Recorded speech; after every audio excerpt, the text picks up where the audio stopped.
1Kings 19 from the Net Bible. Elijah runs for his life.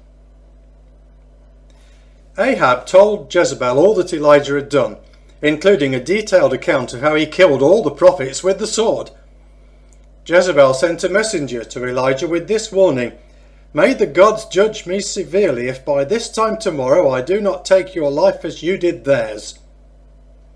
Elijah was afraid. So he got up and fled for his life to Beersheba in Judah. He left his servant there, while he went a day's journey into the desert. He went and sat down under a shrub and asked the Lord to take his life. "I've had enough. Now, O Lord, take my life. After all, I'm no better than my ancestors." He stretched out and fell asleep under the shrub. All of a sudden, an angelic messenger touched him and said, "Get up and eat." He looked, and right there by his head was a cake, baking on hot coals, and a jug of water. He ate and drank, and then slept some more. The Lord's angelic messenger came back again, touched him and said, "Get up and eat, for otherwise you won't be able to make the journey." So he got up and ate and drank. That meal gave him the strength to travel 40 days and 40 nights until he reached Horeb, the mountain of God. He went into a cave there and spent the night. All of a sudden, the Lord spoke to him, "Why are you here, Elijah?" He answered, "I have been absolutely loyal to the Lord, the sovereign God, even though the Israelites have abandoned the agreement they made with you, torn down your altars, and killed your prophets with the sword. I alone am left, and now they want to take my life." The Lord said, "Go out and stand on the mountain before the Lord. Look, the Lord is ready to pass by."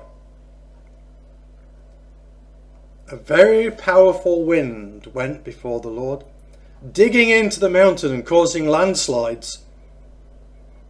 But the Lord was not in the wind. After the windstorm there was an earthquake. But the Lord was not in the earthquake. After the earthquake there was a fire. But the Lord was not in the fire. After the fire there was a soft whisper. When Elijah heard it, he covered his face with his robe and went out and stood at the entrance to the cave. All of a sudden, a voice asked him, "Why are you here, Elijah?" He answered, "I have been absolutely loyal to the Lord, the sovereign God, even though the Israelites have abandoned the agreement they made with you, torn down your altars, and killed your prophets with the sword. I alone am left, and now they want to take my life." The Lord said to him, "Go back the way you came, and then head for the desert of Damascus. Go and anoint Hazael king over Syria. You must anoint Jehu son of Nimshi king over Israel, and Elisha son of Shaphat from Abel-Meholah to take your place as prophet. Jehu will kill anyone who escapes Hazael's sword, and Elisha will kill anyone who escapes Jehu's sword.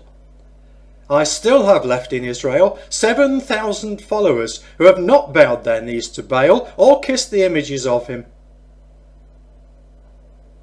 Elijah went from there and found Elisha son of Shaphat. He was ploughing with 12 pairs of oxen. He was near the 12th pair. Elijah passed by him and threw his robe over him. He left the oxen, ran after Elijah, and said, "Please let me kiss my father and mother goodbye, then I will follow you." Elijah said to him, "Go back. Indeed, what have I done to you?" Elisha went back and took his pair of oxen and slaughtered them. He cooked the meat over a fire that he made by burning the harness and yoke. He gave the people meat and they ate. Then he got up and followed Elijah and became his assistant.